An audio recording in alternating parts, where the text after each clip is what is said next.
ایک دفعہ کا ذکر ہے، شہر زمرپور میں ملکہ ایرا رہتی تھی۔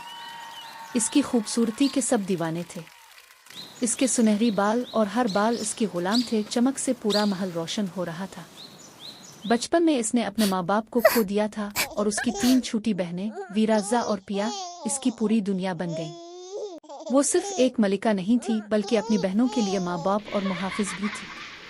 وہ مسکراتی ضرور تھی مگر اس مسکراہٹ کے پیچھے ایک تھکی ہوئی روح اور بے شمار قربانیاں چھپی ہوتی۔ شہر کے سب شہزادے اس پر فدا تھے مگر ایرا کا دل کسی کے لیے نہیں دھڑکتا تھا، کیونکہ اس نے اپنے جذبات سے پہلے فرض کو چن لیا تھا۔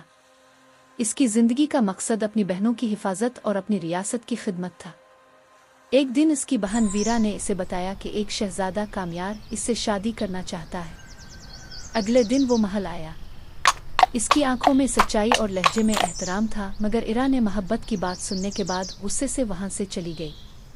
کامیار یہی سوچتا رہ گیا کہ شاید اس ملکہ کا دل اتنا زخمی ہے کہ وہ محبت پر یقین نہیں کر سکتی۔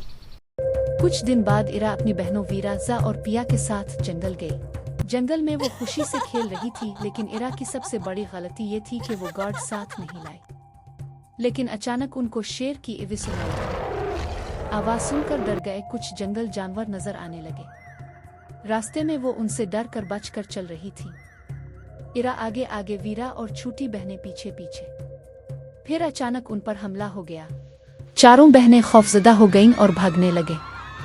کبھی وہ ایک طرف کبھی دوسری طرف خطرناک جانوروں سے بچنے کی کوشش کر رہی تھی۔ ہر قدم پر موت کا خطرہ تھا۔ ایرا نے دیکھا کہ اس کی بہنیں کس قدر ڈری ہوئی ہیں اور کس طرح جان بچانے کی کوشش کر رہی ہے۔ رانی ایرا نے سوچا، یہ وقت نہیں ہے سوچنے کا، قربانی دینے کا ہے۔ میری جان بھی اگر چاہیے تو میں اپنی بہنوں کی حفاظت کے لیے دے دوں گی۔ رانی ایک لمحہ ضائع کیے بغیر اپنی بہنوں کو پیچھے کیا اور خود ان کے سامنے کھڑی ہو گئی، کیونکہ وہ جانتی تھی کہ سچی ملکہ وہ ہوتی ہے جو سب سے پہلے خطرے کا سامنا کرے۔ اسی وقت دور سے گھوڑے کی ٹاپوں کی آواز آئی۔ شہزادہ کامیار وہاں پہنچا اور جان کی پرواہ کیے بغیر درندوں سے لڑا۔ اس نے ایرا اور اس کی بہنوں کو بچا لیا۔